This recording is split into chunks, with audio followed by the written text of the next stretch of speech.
Legend அவர்கள் நடித்த leader படம் வெற்றிகரமாக 50வது நாளை நோக்கி ஓடிக்கொண்டிருக்கிறது.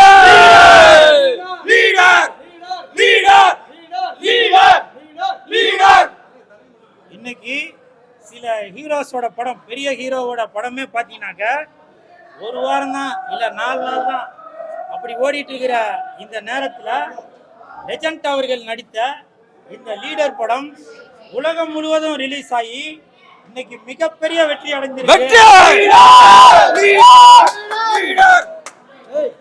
அது மட்டும் இல்ல, லெஜண்ட் அவர்கள் நடித்த முதல் படம் லெஜண்ட், அந்த படத்திற்கும் இந்த லீடர் படத்திற்கும் 100 வித்தியாசங்கள் இருக்கு. அப்படி அந்த கதையின் நாயகன் அப்ப பார்த்த நாயகனுக்கும் இப்ப பார்த்த நாயகனுக்கும் பயங்கர வித்தியாசம். லெஜண்டா இவரு அப்படின்னு அடுத்தவங்க சொல்ற அளவுக்கு ஒரு ஹாலிவுட் ஹீரோ அவங்க எப்படி நடிப்பாங்களோ அந்த தரத்திற்கு இணையாக திரு துரை செந்தில்குமார் அவர்கள் இந்த படத்தை இயக்கி லெஜண்ட் அவர்களை, லீடர் அவர்களை அடுத்த கட்டத்துக்கு கொண்டு போயிருக்காரு. இந்த நேரத்தில் துரை செந்தில்குமார் அவர்களுக்கு என் மனமார்ந்த வாழ்த்துக்களையும் நன்றிகளையும் தெரிவித்துக் கொள்கிறேன்.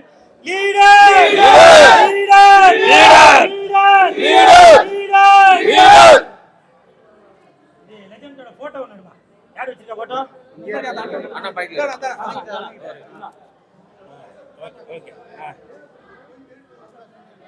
அது மட்டும் இல்ல, லெஜண்ட் அவர்கள் நடிக்கிற படத்துல யாருப்பா போன் ஆஃப் பண்ணு. லெஜண்ட் அவர்கள் நடிக்கிற படத்துல பாத்தீங்கன்னாக்க எப்படி புரட்சி தலைவர் அவர்கள் தன்னுடைய படத்துல சமுதாயத்திற்கு ஒரு கருத்து சொல்லணும் அப்படின்ற நோக்கத்துல தான் புரட்சி தலைவர் எம்ஜிஆர் ஐயா அவர்களுடைய படங்கள் எல்லாமே இருக்கும். அதே பாதையில் போய்கொண்டிருக்கும் லெஜண்ட் அவர்கள் லீடர் படத்திலே பார்த்திருப்பீங்க, மக்களுக்கு நல்லது செய்யணும் அப்படின்ற ஒரு விஷயத்தை தான் இந்த லீடர் படத்திலே கருத்தாக வரும். இனி வரும் காலங்களில் கூட பார்த்தீங்கன்னாக்க லெஜண்ட் அவர்கள், லீடர் அவர்கள் புகைப்பிடித்தலோ அல்லது மதுபானம் அருந்துதலோ, அப்புறம் இந்த கள்ளக்காதல், கற்பழிப்பு, இந்த மாதிரி சம்பவங்கள் எதுவும் இல்லாத எப்படி புரட்சி தலைவர் மக்களுக்கு நல்வழியில் கொண்டு போகும் சில சமுதாய கருத்துள்ள படங்கள் மட்டும் நடித்தாரோ அதே மாதிரி தான் இந்த லெஜண்ட் அவர்களும் லீடர் அவர்களும் எப்பவுமே இந்த மாதிரி மக்களுக்கு நன்மை செய்யும் படங்கள் தான் கொடுத்துட்டு இருப்பாரு.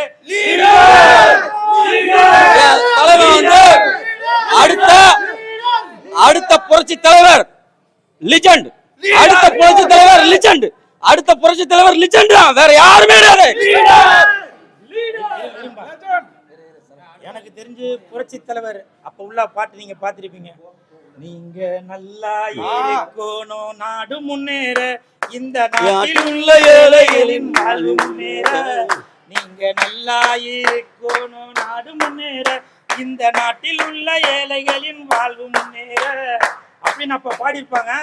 அதே மாதிரிதான் இப்ப வரும், இனி வரும் படங்கள்ல கூட லெஜண்ட் அவர்கள் மக்களுக்கு நல்ல ஒரு கருத்தை மட்டும்தான் கொடுத்துட்டு வருவார் என்பதை இந்த நேரத்தில் இந்த 50வது வெற்றி படம், இந்த 50வது நாளில் இந்த வெற்றி படத்தை கொடுத்துள்ள அனைத்து ரசிகர்களுக்கும், தொண்டர்களுக்கும், நிர்வாகிகளுக்கும் மற்றும் சினிமாவை சார்ந்துள்ள அனைவருக்குமே என் மனமார்ந்த நன்றிகளையும் வாழ்த்துக்களையும் தெரிவித்துக் கொள்கிறேன்.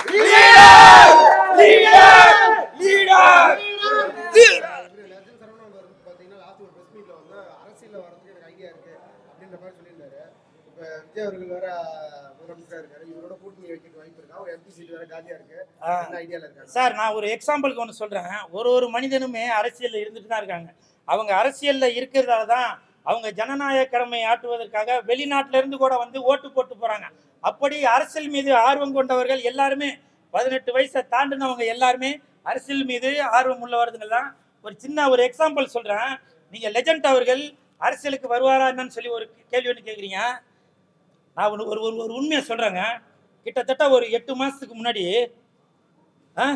லெஜண்ட் அவர்கள்ட்ட இந்த தம்பி செயலாளர் சுதாகர் அவர்கள் அவர் வாங்கின கார் எடுத்துட்டு போய் அங்கே கொடுத்தாரு. அப்போ லெஜண்ட் அவர்கள் என்ன பண்ணாங்கன்னா, தம்பி கொடுப்பா, நானே ஓட்டுறேன் அப்படின்னு சொல்லி அந்த கார் சாவியை வாங்கி இவரை பக்கத்துல உட்கார வச்சு ஓட்டினாரு. இந்த கீழே ஓடிட்டு இருக்கு பாத்தீங்களா, அந்த வீடியோல பார்க்கும்போது உங்களுக்கு ஏன்னா அந்த புட்டேஜ் கூட உங்கள்கிட்ட இருக்கு. ஏன்னா அன்னைக்கு இந்த தம்பி சுதாகர் அவர் வாங்கின காரை வந்து தன்னுடைய முதலாளி எஜமான் கிட்ட, தலைவன் கிட்ட, லெஜண்ட் கிட்ட எடுத்துட்டு போய் அந்த காரை கொடுக்கும்போது, சாவியை கொடு தம்பி, உன்னை உட்கார வச்சு நான் ஓட்டுறேன் அப்படின்னு சொல்லி அழகு பார்த்தவர் தான்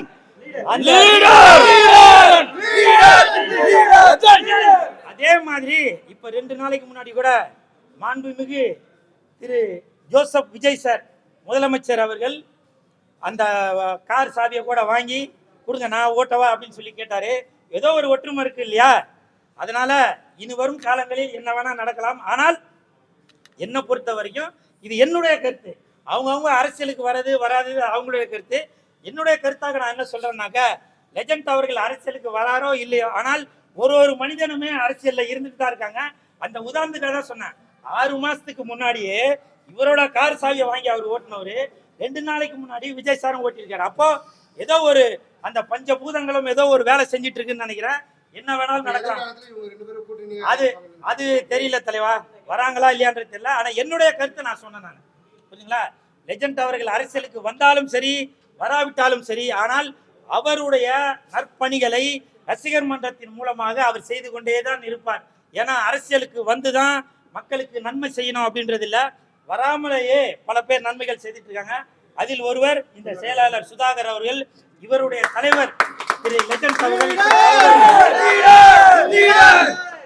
வந்து தளபதி விஜய் அவர்கள் வந்து அவர்களோட ரசிகர் மன்ற தலைவர்களா இருந்தவங்க தான் வந்து எம்எல்ஏவா ஆக்கி அழகு பார்த்துருக்காங்க. எதிர்காலத்துல உங்க தலைவர் கட்சி ஆரம்பிச்சாரா நீங்க எம்எல்ஏ ஆகிறதுக்கும் மினிஸ்டர் ஆகிறதுக்கும் வாய்ப்பு இருக்கா? எதிர்காலத்துல வந்து ஒரு 100% ஒரு வாய்ப்பு இருக்கு. எதிர்காலம் இல்லை, என் தலைவர் வந்து பார்த்தீங்கன்னா ஏழை எளியோர்களுக்கு படிக்க வச்சுக்கிட்டு இருக்காரு. என் தலைவர் வந்து அரசியலுக்கு வந்து தான் படிக்க வைக்கணும் அவசியம் இல்லை. என் தலைவர் இன்னமும் ஒரு நலத்திட்டங்கள் பண்ணிக்கிட்டு இருக்காரு. ஒரு படிப்புன்னு ஒரு உதவின்னா ஏழைக்கு எவ்வளோ செலவுனாலும் என் தலைவர் வந்து படிக்க வச்சுக்கிட்டு இருக்காரு. ஒரு ஆயிரக்கணக்கான இளைஞர்களுக்கு ஒரு வேலைவாய்ப்பை உருவாக்கி கொடுத்துருக்காரு. அதே மாதிரி தலைவருடைய செயல்பாடு அரசியல் இல்லை, அரசியல் இல்லாமையே என் தலைமை ஒரு 20 வருஷமாக அந்த செயல்பாடை பண்ணிக்கிட்டு இருக்காரு. அதனால அரசியலுக்கு வந்து என் தலைமை எதுவும் பண்ணணும் அவசியமும் இல்லை. அதனால என் தலைவர் வந்து ஒரு மாஸ் ஹீரோ. அவருக்கு பேரே வந்து லெஜெண்டு. லெஜெண்டுனா அவருக்கு தெரியும். மாஸ்னா லெஜெண்டு. லெஜெண்டுனா ஒரு கோடியில் ஒருத்தர் தான் லெஜெண்ட் பேர். என் தலைவர் தான் லெஜெண்ட் பேர் வச்சுருக்கோம். அதனால அவர் எப்பவுமே வந்து அரசியலுக்கு வந்து செய்யணும் அவசியம் இல்லை. இப்போ நீங்கள் கேட்டிங்களா லெஜண்ட் அவர்கள் அரசியலுக்கு வராரான்னு? ஒரு மாதத்துக்கு முன்னாடி ஒரு வீடியோ ஒன்று பார்த்தேன். லெஜண்ட் அவர்கள் பேசியிருந்தாங்க. என்னன்னாக்கா, ஊழல் இல்லாத ஆட்சி, மக்கள் பணம் மக்கள்கிட்டே இருக்கணும் அப்படின்னு சொல்லி ஒரு இன்டர்வியூவில் லெஜண்ட் அவர்கள் அவர் பேட்டி கொடுத்துருந்தாங்க. அதை நான் பார்த்தேன் நான். ஸோ அது வந்து ஒரு மனிதனுக்குமே அந்த உள்ள அந்த உணர்வு இருக்கணும். ஏன்னா லெஜண்ட் அவர்கள் சொல்கிறாங்க, ஊழலற்ற ஆட்சி இருந்தாங்க நம்மளுடைய தமிழ்நாடு இந்தியா எங்கேயோ போயிட்டு இருக்கோம். அதே மாதிரி மக்கள் பணம் மக்களிடையே. இப்போ வரி, அந்த வரி இந்த வரின்னு சொல்லி எல்லாம் வாங்குறாங்க இல்லையா? அந்த மாதிரி வரி பணம் எல்லாம் வாங்காம அவங்கவுங்க பணம் அவங்கள்ட்ட இருக்கட்டும் அப்படின்னாக்க நம்மளுடைய பொருளாதாரம் மிகப்பெரிய அளவில் போவோம் அப்படின்னு சொல்லி லெஜண்ட் அவர்கள், லீடர் அவர்கள் ஒரு மாசத்துக்கு முன்னாடியே ஒரு இன்டர்வியூல கொடுத்திருந்தாரு. அதுக்காக இதை நான் சொல்றேன். ரசிகர் மன்ற செயலாளராக இருக்கீங்க, நற்பணி மன்றம் ஆரம்பிக்கிற மாதிரி பேச்சு போயிட்டு தலைவராக நீங்க வர மாதிரி இருக்கு. கூடிய சீக்கிரம் வந்து இப்போ நாங்கள் ரசிகர் மன்றம் தான் வச்சுருக்கோம். இப்போ நற்பணி மன்றம் கூடிய சீக்கிரம் ஆரம்பிக்க போகிறோம். நற்பணி மன்றம் இப்போ ஏற்கனவே ரசிகர் மன்றத்திலே நாங்கள் உதவிகள் பண்ணிக்கிட்டு இருக்கோம். ஏன்னா இல்லாதவர்களுக்கு உதவி பண்ணிட்டு இருக்கோம். படிக்க முடியாத குழந்தைங்களுக்கு ஒரு ஃபீஸ் கட்டுறது வைக்கிறது எல்லாம் பண்ணிக்கிட்டு இருக்கோம். கூடிய சீக்கிரம் மீண்டும் ஒரு நற்பணி மன்றம் விரைவில் உருவாகும். அதே மாதிரி இன்னைக்கு கேக்கு வெட்டினால, அந்த கேக்கு வெட்டினது வந்து லீடர் படம் 50வது நாள் வெற்றி அடைந்ததை முன்னிட்டும், அப்புறம் நமது திரு அண்ணன் சீமான் அவர்கள், செந்தமிழன் சீமான் அண்ணன் அவர்களுக்கு ஒரு பெண் குழந்தை பிறந்துள்ளது. அது எல்லாரும் நீங்க நியூஸா பார்த்திருப்பீங்க. அதனால அண்ணா செந்தமிழன் அண்ணா, உங்களுக்கு என் மனமார்ந்த வாழ்த்துக்கள். ஏன்னா நம்ம வீட்டுக்கு ஒரு மகாலட்சுமி வந்திருக்காங்க. அதனால அந்த குழந்தை பிறந்ததை முன்னிட்டு, இந்த 50வது லீடர் படம் வெற்றிகரமானதை முன்னிட்டு இரண்டையும் இணைத்து இன்னைக்கு நாங்க கேக்கு வெட்டினோம். அதனால செந்தமிழர்னா உங்களுக்கு என் மனமார்ந்த வாழ்த்துக்கள். அது மட்டும் இல்ல, நீங்க 2 குழந்தையோட நிறுத்திடக்கூடாது. இந்த தமிழ்நாட்டுல 234 தொகுதியிலையும் நீங்க உங்க பசங்களை நீங்க நிக்க வைக்கணும். 117 பெண் குழந்தைகளையும் 117 ஆண் குழந்தைகளையும் நீங்க பெற்றெடுத்து இந்த தமிழ்நாட்டுக்கு அடுத்த ஒரு ஆட்சி வரும்போது உங்களுடைய பெண் குழந்தைகள் எல்லா மாவட்டத்திலையும், உங்களுடைய ஆண் குழந்தைகள் எல்லா மாவட்டத்திலையும் நின்று ஜெயிக்கணும் அப்படின்றது என்னுடைய கருத்து. என்னது? இருங்க. அதாவது செந்தமிழன் சீமான் அவர்களுக்கு தெரியும். நீங்க கேக்குறீங்க 234 குழந்தைகள் பெற்றுக்கொள்ள முடியுமான்னு. அண்ணன் அவர்களுக்கு அப்போல இருந்தே ஒரு மேடையில பாத்தீங்கன்னா வரலாறை பத்தி தான் பேசுவாரு. முகலாய பேரரசுக்கு எத்தனை குழந்தை, அவருடைய வப்பாட்டிக்கு எத்தனை குழந்தை, அவருடைய எதிர் வீட்டுக்கு எத்தனை குழந்தைன்னு பார்த்திருப்பாரு. அப்போ அவருக்கு தெரியும் என்னென்ன சாப்பிட்டாக்க உடம்பு வலிமையா இருக்கும், என்னென்ன சாப்பிட்டாக்க மனது வலிமையா இருக்கும், என்னென்ன சாப்பிட்டாக்க சீமான் அண்ணனுடைய மூளை சார்பா இருக்கும் அப்படின்றது அவருக்கு தெரியும். அதனால 234 குழந்தை பெற்றுக்கிறது அவரோட இஷ்டங்க. அவரால் முடியுது. பல்லு இருக்கிறவங்க பக்கடா சாப்பிடுவாங்க. அதை பத்தி Y are you don't worry. Vijay வந்து முதலமைச்சர் ஆனதால தான் சீமான் அவர்களுக்கு வந்து பெண் குழந்தை பிறந்திருக்கா? அப்படியே இருக்கலாங்க.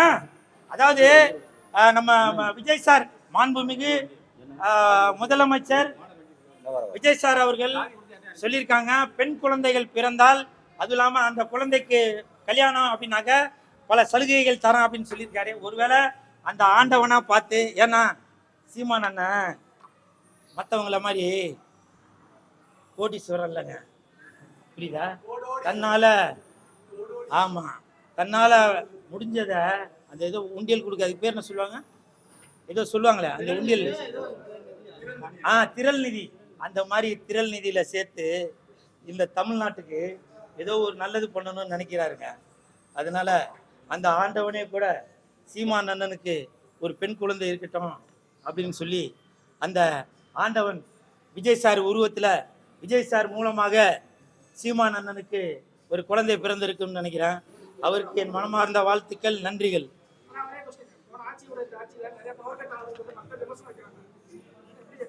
வாஸ்தவம் தாங்க. போன ஆட்சியில் அது நடக்கலையா, போன மாசம் அது நடக்கலையா, அதுக்கு முந்தின மாசம் நடக்கலையா? நீங்க என்ன நினைக்கிறீங்க? விஜய் சார் முதலமைச்சர் ஆயிட்டாரு, உடனே எல்லாமே செய்யணுமா சார்? நான் தெரியாம தான் சார் ஒன்று கேட்குறேன். இன்னைக்கு உங்களுக்கு கல்யாணம் ஆகுது, நாளைக்கு குழந்தை பிறகுமா?